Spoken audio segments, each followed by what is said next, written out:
Bom dia, lindos do meu terceirão Liceu Catarinense.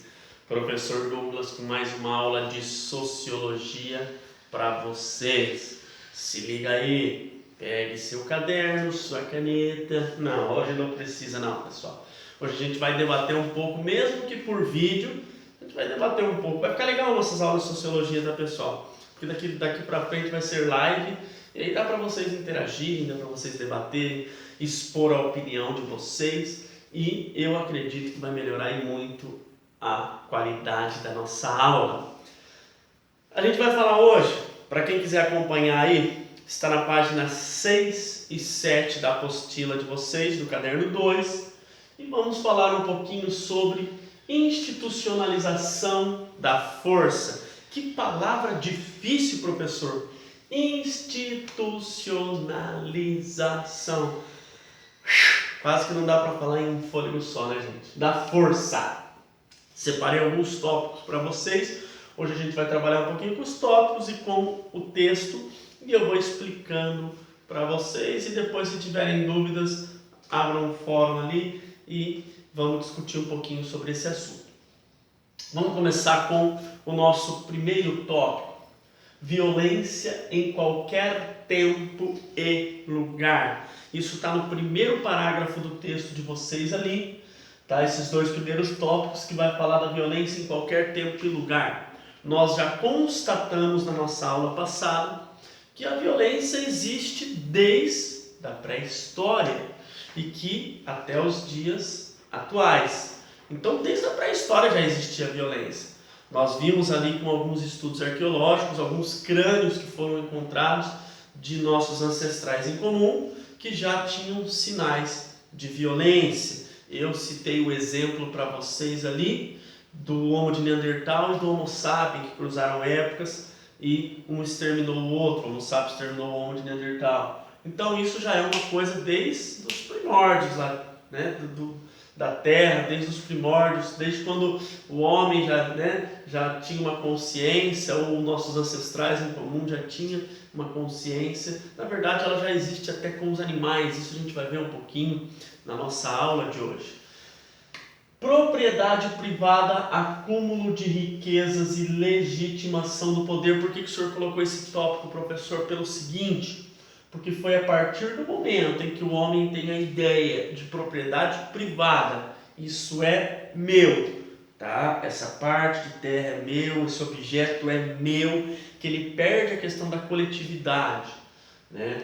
O acúmulo de riquezas e a legitimação do poder. Eu sou rei porque a minha família é a família mais importante, eu estou nesse cargo aqui porque eu mereço, porque eu vim de família assim, assim. Essa é a legitimação do poder. A partir do momento que essas três coisas acontecem, a violência vai se potencializar e ela vai acontecer com mais frequência. Vamos lembrar que lá na pré-história era um socialismo primitivo, não existia hierarquia, por isso que a violência era mais difícil, era mais às vezes uma ameaça de eliminar aquela raça, enfim, era mais por isso a violência. Agora não, agora tem outros motivos, tem algumas coisas que precisam ser defendidas pelo homem e aí ele vai usar a violência para esse tipo de coisa. Hostilidade, duas formas de expressão. Uma é o ritual e a outra é a violência. Esse é o segundo parágrafo do texto de vocês ali da apostila. Ele vai falar assim, eu vou até ler um pedacinho e vou explicar para vocês. A crescente hostilidade encontrou duas formas primárias de expressão. Uma delas é o ritual. Como em certos grupos de animais, quando um dos oponentes mostra ao outro por meio de movimentos, sons. Desculpa, gente, essa minha manifestação foi muito horrível, né? Você já deve ter visto um animal, um pássaro que fica, cresce para dizer para o outro que é maior, que faz alguns movimentos bruscos aí, só para intimidar o oponente. Daí eles não precisam nem lutar, só vai ficar na base da intimidação. Né? O ser humano é aquela coisa aí, meu irmão. Né? Já viu aqueles lutadores de MMA? tem também essas duas partes. Eles têm as duas partes, eles têm a questão do ritual e do uso da violência. O ritual é aquela coisa ali, né? De vez em quando rola uma violênciazinha naquela encarada ali. Com os animais é assim, às vezes fica só na intimidação e não precisa nem do uso da força física. Agora, em muitos casos, aí precisa do uso da violência. Essas são as duas manifestações, são as duas formas primárias de expressão da hostilidade. O ritual e o uso da força física. Nós vemos esse exemplo na Guerra Fria, que nós já falamos na outra aula também. Na Guerra Fria nós vimos uma demonstração de ritual, que era o quê? Uma demonstração de força e poder sem precisar tocar em armas. Por exemplo, os Estados Unidos anunciando que tinha bomba atômica, que isso, que agora o exército tinha isso, que agora tinha tal arma química, que agora tinha... Não precisava, tá, do confronto direto. Só esse confronto ideológico, só essa questão do ritual, só essa questão já amedrontava. Já era uma forma dele garantir o poder, já era uma forma dele garantir a hegemonia. Agora, a partir do momento que, né, um começou a atacar, aí já entra o uso da força física, o uso da violência, né? Isso aí é o segundo parágrafo do texto de vocês ali.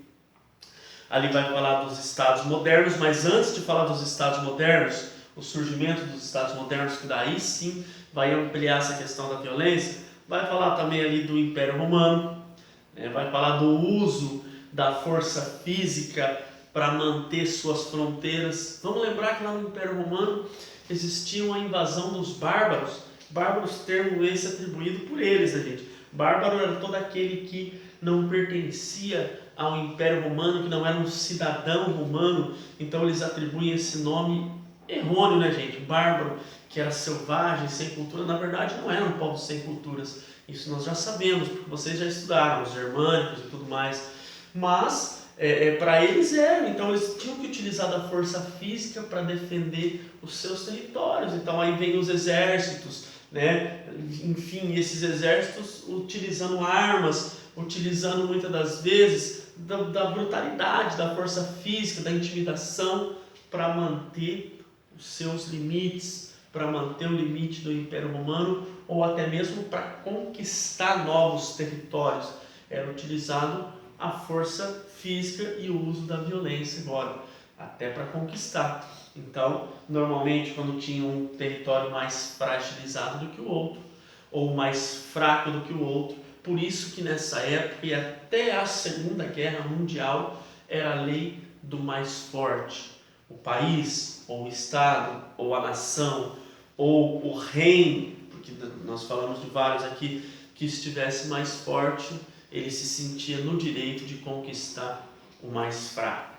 Hoje mudou um pouco isso, hoje tem os limites de cada país, hoje existe um órgão que fiscaliza e que organiza e que acaba intermediando tudo isso que nós já falamos também em outras aulas. Mas antes era a lei do mais forte. Se você assistir algumas séries ali da época da formação dos Estados modernos na Europa, por exemplo, que foi depois da Idade Média ali, que Estados modernos são esses, professor? Que depois vão surgir os países, gente. A Espanha, Portugal, Inglaterra. Então, se você vê algumas séries de época lá da formação ou do início, ou até, não precisa nem ser do início, mas do meio ali dos Estados modernos, você vai ver que era a lei do mais forte. O país, até o país que estava fragilizado, até o país que estava fraco, ele não podia anunciar isso.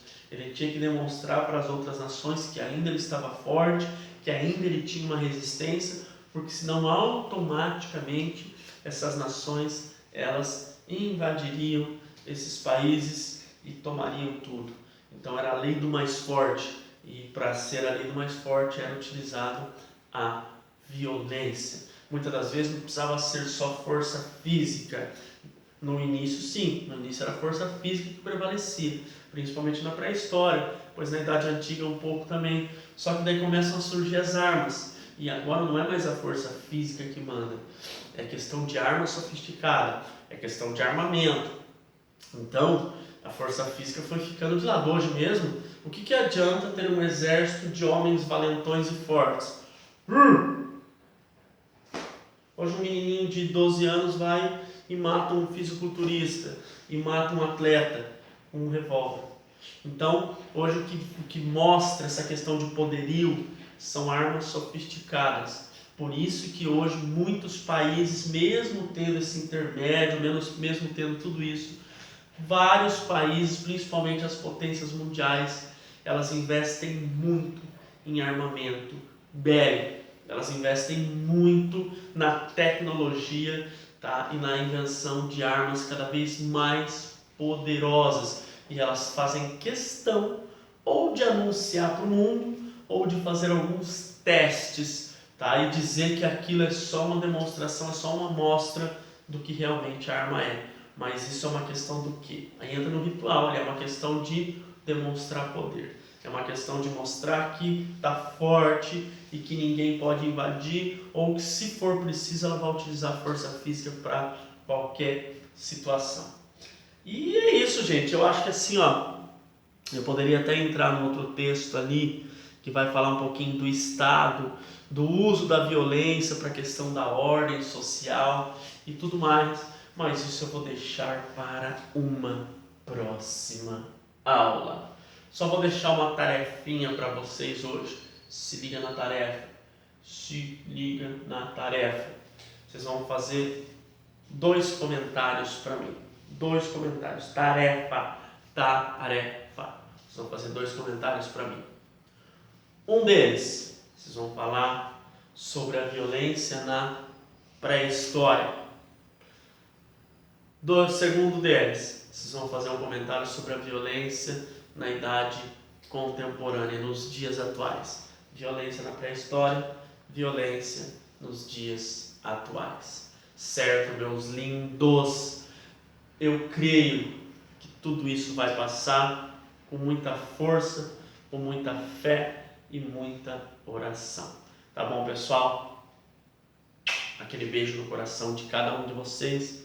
O prof tá morrendo de saudades e fui!